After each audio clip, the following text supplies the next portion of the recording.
The day it all started, the sky was as clear as polished glass. Not a single cloud, not even the faintest breeze.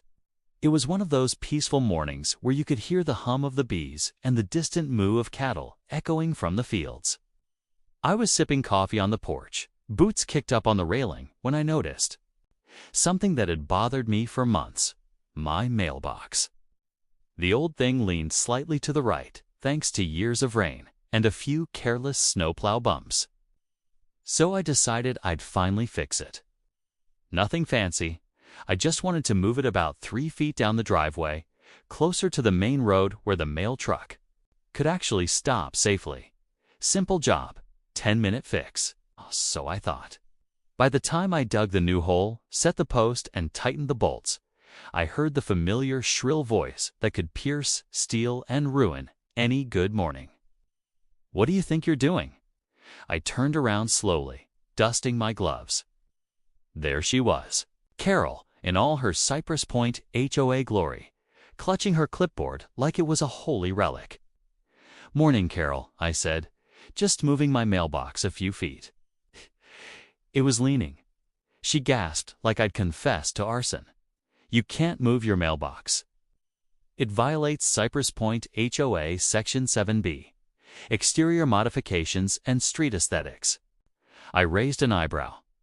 "You're telling me moving a mailbox 3 feet down the road breaks some made-up aesthetic law?" "Yes," she snapped. "All mailboxes must remain in uniform position along the street. You are not authorized to alter placement." I chuckled. "Carol, this isn't even your street. This side of the road belongs to my ranch property. It's not Cypress Point HOA jurisdiction." Her eyes narrowed. "Everything within visual range of a Cypress Point HOA property is community regulated." I almost choked, laughing. "That's not how property law works, Carol." But she was already storming away, phone in hand. "You'll regret this, Elias. I'm calling the cops." 20 minutes later, I saw the red and blue lights flicker down my dirt road. 2 deputies stepped out, looking confused. "Afternoon, sir," said Deputy Hayes. "We got a call about mailbox theft." I blinked. "Mailbox theft? It's mine." I moved it 3 feet. Carol appeared from behind a bush like a villain reveal, seen in a cartoon. "He destroyed community property. He's violating Cypress Point HOA regulations and tampering with federal mail access." Deputy Hayes pinched the bridge of his nose. "Ma'am, unless you're the Postmaster General, I think you're out of line." "I have authority," she barked. "This whole area is under Cypress Point HOA control." The deputy turned to me. "You own this land." I pulled out the deed copy from my truck's glove box. I'd learned to keep it handy for Carol incidents. "All 60 acres, including this stretch of road." He nodded. "Then you're good to go. Carol, this is private property. You can't call law enforcement for something like this." Her jaw dropped. "But he's breaking the visual harmony." The deputies drove off, shaking their heads. I thought it was over. I was wrong. 3 days later, I received a legal notice from the Cypress Point HOA, claiming I had caused community disarray and violated neighborhood visual order. They were threatening to fine me $1,000 a day until I restored compliance. Now that's when I got serious. I called my lawyer, old friend and neighbor, Sarah Jenkins, a sharp-tongued attorney who'd built a career dismantling HOA nonsense. She laughed when she saw the papers.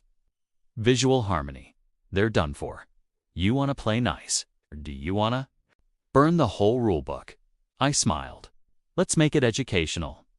Sarah Jenkins filed a property boundary clarification suit, citing my ownership of the entire road section and the Cypress Point HOA's repeated attempts to regulate private non-member land. The lawsuit exposed not only Carol's overreach, but also 5 years of illegal Cypress Point HOA enforcement over areas outside their jurisdiction. When it hit court, the judge took one look at the maps and said, "Why was the Cypress Point HOA fining a rancher for a mailbox on land they don't own?" Carol stood up, sweating. "Because it disrupts neighborhood unity, Your Honor." The judge smirked. Unity doesn't trump private property law. Dismissed. But Sarah Jenkins wasn't done. She added a counterclaim: defamation, harassment, and attempted regulatory fraud. Within a month, the Cypress Point HOA faced $75,000 in damages. Carol was personally named in the suit for abuse of authority. By the time it was settled, she had to resign as Cypress Point HOA president and issue a public apology in the local paper. "I didn't move the mailbox back. I didn't need to.